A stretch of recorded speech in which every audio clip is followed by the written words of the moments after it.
Ele vai soltar agora um VT, quero que você preste bem atenção, porque é um assunto, você fala, poxa, nós estamos passando por uma época tão difícil, né, padre? E muitas vezes as pessoas não falam de algo que está acontecendo sempre no nosso meio, sobre o assunto da obsessão. Dá uma olhadinha nesse VT e o padre volta a falar com você.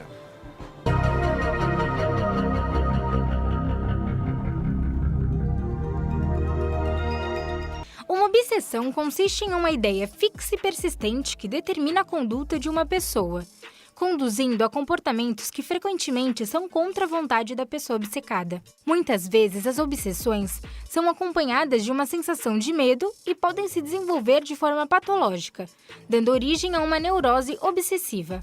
Essa obsessão pode ocorrer em função de uma pessoa, de um trabalho ou de uma atividade. A pessoa obcecada por outra pessoa procura focar toda a sua vida em função da outra, fazendo com que tudo gire em torno disso, trazendo diversos problemas sociais e psicológicos. Quer saber mais sobre este assunto? Veja agora em nosso Papo Reto. Muito bem, minha gente, tá vendo? Um assunto muito legal, mas antes do padre chamar o nosso grande psicólogo Gabriel Monteiro, já ele vai entrar no ar, eu gostaria assim, quer ver? Hey, man, mostra o ciborgue que voltou aqui hoje, mostra pro Brasil aí, ó, o homem de 6 milhões de dólares estava com o pé machucado e ele voltou, mostra pro Brasil, aí, ó. Hey, man, tamo juntos. O homem dos olhos verdes, Deus abençoe você, seja muito bem-vindo. É isso aí. Gente, agora sim, ó. O padre agora fala com o nosso querido Gabriel Monteiro para nós tratarmos um pouquinho sobre o assunto obsessão. Gabriel, boa tarde, meu querido. Boa tarde, padre. Tudo bem? Tudo bem, graças a Deus. Ô, Gabriel, sempre é uma grande alegria ter você aqui para nós falarmos de qualquer assunto onde a psicologia com você não tem para ninguém. Gabriel, hoje o assunto é obsessão. Eu gostaria, assim, aproveitar de uma maneira bem resumida, né? Como que a psicologia define de uma maneira muito simples, né? Uma pessoa obsessiva, ou a obsessão, melhor dizendo. Como que nós podemos definir a obsessão? Legal. A obsessão, no âmbito psicológico, a gente considera como uma condição mental em que a pessoa começa a ter pensamentos e ideias repetitivas, intrusivas, fixas, né? Então ela sempre é aquela mesma ideia, aquele mesmo pensamento. Muitas das vezes são pensamentos até involuntários, né? A pessoa não quer pensar nisso, mas aquilo é muito frequente para ela, né? E esse tipo de transtorno, ele pode gerar transtornos graves, como, por exemplo, o transtorno o TOC, né? Que é o transtorno obsessivo compulsivo, que já é uma área em que você liga tanto a obsessão quanto a compulsividade, que é muito característico você ter essas duas propostas, uma muito mais emocional, mental, e a outra mais de comportamento, que seria a compulsividade, né? Legal. Mas dentro da ideia da obsessão, é isso que tem que ficar bem claro, é um pensamento intrusivo, repetitivo, e que geralmente está permeado ou por medo, pensamentos, sentimentos de medo, ou por posse, sentimento de posse.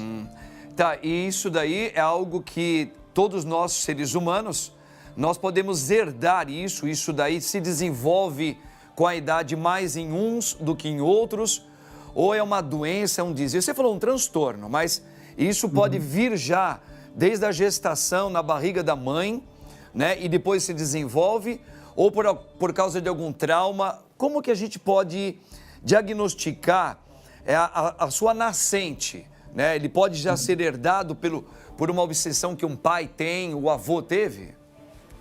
Sim, na verdade, essa questão, as causas possíveis da obsessão, a gente pensa em algumas áreas específicas, né? Então, tem a área psicológica, áreas ambientais, que é o ambiente em que você vive e tudo mais, onde a história realmente que você vive no teu dia a dia, e também a genética, né? Então, genética é o que a gente sempre tenta entender e perceber do paciente que vem com transtornos de obsessão, entender se na história familiar dessa pessoa existe alguém que tem algum tipo de transtorno de ansiedade ou alguma história de obsessão passada. Isso, sim, então a gente considera como uma das possíveis causas de uma obsessão. Mas também, por exemplo, na parte psicológica, a gente coloca como um validador, né, de uma obsessão, traumas, né? Então, acidente, morte de pessoas próximas, abusos que sofreu, né? E o ambiente mais é a questão de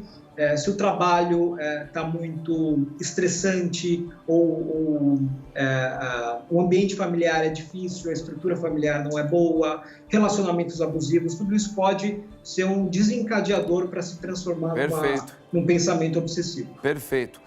Nós fizemos a abertura, Gabriel, falando no VT, mostrando que existem alguns tipos que esta obsessão pode dirigir um ser humano, né? Ou obter coisas, ou ter uma obsessão pelo trabalho, uma obsessão pelo filho, uma obsessão pelo ser humano. Às vezes não é nem parentesco.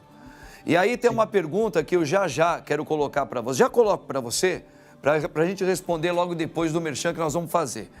A pergunta é o seguinte: existem algumas pessoas que a gente percebe que tem alguma obsessão por uma outra pessoa, às vezes não é parente, não é nada. Por exemplo, às vezes por um padre. Eu sou um padre e a gente percebe que existem algumas pessoas que elas têm um comportamento estranho e acaba perseguindo você, estar onde você está, descobre onde você está, mas durante muito tempo te persegue. Eu até me lembrei daquele fato de John Lennon, que foi assassinado por aquele rapaz que tinha uma obsessão, a histórico dele, ele tinha uma obsessão pela vida e a pessoa de John Lennon. Então, a pergunta que eu quero fazer para você é o seguinte: quais são os principais, apesar que você chegou a colocar, mas quais seriam os primeiros sinais de que uma pessoa pode estar sendo obcecada por uma outra pessoa? E quais são os cuidados de quem está percebendo isso, ou deve perceber, que tem que ter? Mas já eu passo essa bola para você, porque antes o padre tem um recado importante. É isso aí, gente. Profissional, que é um psicólogo de mão cheia, hein? É o nosso querido Gabriel Monteiro. Ô Gabriel, meu querido, olha só, nós estamos aqui tratando com o nosso povo, em todo o Brasil, sobre o assunto obsessão. Você explicou muito bem, dentro da psicologia, dentro da ciência psicológica, a explicação sobre obsessão. Agora, uma pergunta que nós colocamos aí. Gabriel, como que a gente deve perceber? Quais seriam os primeiros sinais? O que fazer? Qual o perigo disso, né? Dessa obsessão. Existem vários tipos de obsessões, mas existe aquela obsessão pelo ser humano. E muitas pessoas quase não falam sobre isso. E isso é perigoso. Quais são os sinais que a gente tem que prestar atenção e o que fazer quando você percebe que uma pessoa tem uma obsessão por você? Legal. A primeira coisa a se entender é que quanto mais próximo o relacionamento, mais perigoso é a obsessão de alguém, tá? Então, por exemplo, vamos começar falando dos relacionamentos de marido e mulher ou de namorados, enfim.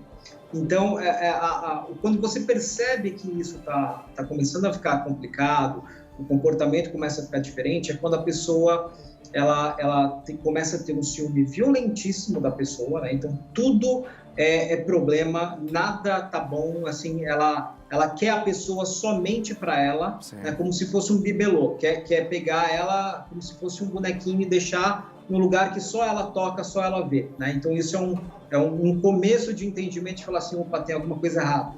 Então quando ela tá perto dessa pessoa, ela tende a querer fazer tudo por ela. Dar comida, ver se ela tá bem, até ajudar a se vestir, coisas desse tipo. É um comportamento muito diferente do padrão, né? E quando ela está afastada dessa pessoa, ela quer dominar todos os passos, ela quer entender aonde ela está, o que ela está fazendo a todo momento. Então ela tem uma tendência de ligar toda hora, de mandar mensagem, e se a pessoa não responde em 10 segundos, ela já começa a ficar irritada, né? Então aumenta também, a pessoa que tem esse tipo de transtorno, ela aumenta também a impulsividade, a agressividade, né? Então e tem uma questão que é muito importante dentro de relacionamento, que é assim, a pessoa ela gasta todo o tempo do mundo pensando no outro, né? Porque a obsessão está tão forte naquela pessoa, naquela imagem, naquela figura, que nada mais importa. Então o que acontece? Ela sempre vai achar que aquela pessoa não está dando valor suficiente para o que ela está fazendo. né? Então, por mais que... Por quê? Porque ela está dando uma atenção absurda para aquela pessoa. E aquela pessoa, a pessoa que sofre esse comportamento do parceiro, começa a ficar, assim, se sentir mal, se sentir, assim, sufocada, entende? Então, ela começa a ter algum comportamento de tentar afastar um pouco isso. E isso gera, na pessoa que tem obsessão, ainda mais uma agressividade, um pensamento de ela não me ama, ou ela está me traindo e assim por diante. Então, esses passos, esses comportamentos exagerados, já tem que ficar de olho, porque pode ser um começo, né? Sempre, tem muita gente, padre, que acaba entrando no relacionamento e não percebe esses padrões logo de cara, né? E esse é um grande problema, porque se você presta atenção na pessoa, logo que você está conhecendo ela e tal, você já começa a identificar algum tipo de comportamento nesse formato. Sim. E aí a ideia é que você se afaste o quanto antes, tá? Isso dentro de um relacionamento próximo. Agora, a gente tem muitos casos de fãs, né? De fãs que consideram aquele ídolo como a pessoa que nasceu para ser a pessoa com quem você tem que ficar, né? E aí a pessoa vai, é o que você falou, padre, vai descobrir aonde você mora, vai descobrir seu número de telefone, vai ver onde você almoça e janta nos restaurantes para estar lá, para ficar de olho. São os famosos stalkers, né? Que a gente fala que é basicamente isso, é o cara que imagina que você tem o mesmo sentimento que ele tem por você e você tem por ele, você só não sabe ainda, né? Aquela admiração, aquela coisa. Então isso é muito complicado, porque tanto no relacionamento próximo quanto nesse relacionamento afastado à distância, existe uma tendência de cada vez mais piorar, né? Então tem até uma tendência das pessoas cometerem algum ato agressivo, alguma coisa contra a vida da outra, né? E o mais importante, padre, também, que é legal deixar claro, a pessoa que sofre com a obsessão de outra pessoa acaba desenvolvendo uma síndrome do pânico, né? Porque ela começa a ficar com medo de ir para os lugares, de fazer as coisas e tal, porque ela sempre vai achar que tem alguma pessoa seguindo ela ou que aquela pessoa específica está no entorno. Então, é complicado para ambas as partes. Entendi. Bom, então a gente percebe que tem alguns graus aí, né? Então tem essa obsessão que ela pode ter um grau X, uma obsessão num grau 2 e aquela mais ao extremo que pode chegar a levar até a morte, né? Pode até matar, para falar, bom, é uma maneira de eu ter, ou eu possuir, ou chegar perto, eu fiz algo por aquilo que eu sempre quis. Então é algo que a gente tem que tomar muito cuidado. Agora sim, para a gente, o nosso tempo é curtinho, agora me diz uma coisa, quais seriam caminhos, e tem tratamento para quem tem essa obsessão? Por exemplo, uma criança, quando é que você começa a perceber que uma criança, ela já tem sinais de obsessão, seja ela em qual setor for, tem tratamento? Sim. Na verdade, o tratamento mais comum que a gente faz dentro de obsessões são o tratamento de transtorno obsessivo compulsivo, né? Que aí é mais direcionado, padre, por exemplo, comportamentos de higiene, ou de arrumação, ou de aglomeração, né? De acúmulo de objetos. Enfim, coisas né? todas. Isso, ficar acumulando coisas na casa, que você não consegue nem andar direito, porque está cheio de coisa. Isso daí é mais comum de acontecer. Sim. E é um tratamento mais direcionado, porque a gente faz um tratamento tanto psiquiátrico, que precisa de medicamento, quanto psicológico, que precisa entender esses tipos de pensamento e trabalhar para modificar o pensamento padrão, né? Porque é o pensamento que gera todo tipo de transtorno. E agora, na obsessão propriamente de pessoa e tudo mais, o tratamento é igual, é a mesma área de psiquiatria mais psicologia, mas é um tratamento muito mais profundo, porque a gente tem que ver até se a pessoa também não tem traços dentro do caráter dele, dentro da personalidade dele, de uma psicopatia, né, de uma sociopatia. Então, é um pouquinho mais profundo, é um pouquinho mais difícil. E outro, mais difícil ainda, geralmente quem tem uma obsessão de relacionamento ou de pessoa, geralmente não procura ajuda, né? Geralmente a pessoa não quer procurar ajuda. E aí as crianças, que nem você falou, padre, criança é mais específico de arrumação, de cor, de higiene, esse tipo de coisa. Entendi. Então os pais têm que começar a ver o comportamento diferente do filho. Entendi. Então, se ele quer tudo arrumadinho, se ele fica irritado, se tem algo fora do lugar, e ele precisa arrumar de qualquer jeito, né? Tá. Então, qualquer tipo de comportamento que gere uma ansiedade maior na criança, os pais têm que ficar de olho e aí buscar um tratamento, tanto psiquiátrico quanto de terapia psicológica. Perfeito. Ô, Gabriel, só mais essa pergunta bem rapidinho, né, que eu já estou com o merchan aqui do lado. Ó, podemos falar que as pessoas podem ter uma obsessão por comida? Também existe ou a comida ela já não entra como uma obsessão? Sim, a gente pode considerar como um transtorno de ansiedade obsessivo o comer compulsivamente, né? Só que aí a gente entra numa outra área que é a compulsão por comida, que é geralmente, por exemplo, você tem um pensamento obsessivo de algo negativo, de certa forma, ou com medo de certa forma, e você desconta na comida. Então, o comportamento compulsivo é através da alimentação, né? Para sentir um prazer momentâneo, alguma coisa do tipo. Entendi. Bacana. Olha, Gabriel, maravilhoso. Esse assunto, ele discorre, hein? Isso aí daria pra gente falar muita coisa. Mas já foi legal, porque já deu para pegar bem assim o quadro sobre a questão da obsessão. Vamos ficar atentos, né? Olha, Gabriel, um grande abraço para você e até a próxima, se Deus quiser, meu querido. Tamo juntos. Tamo juntos. Tchau, tchau, gente. É isso aí.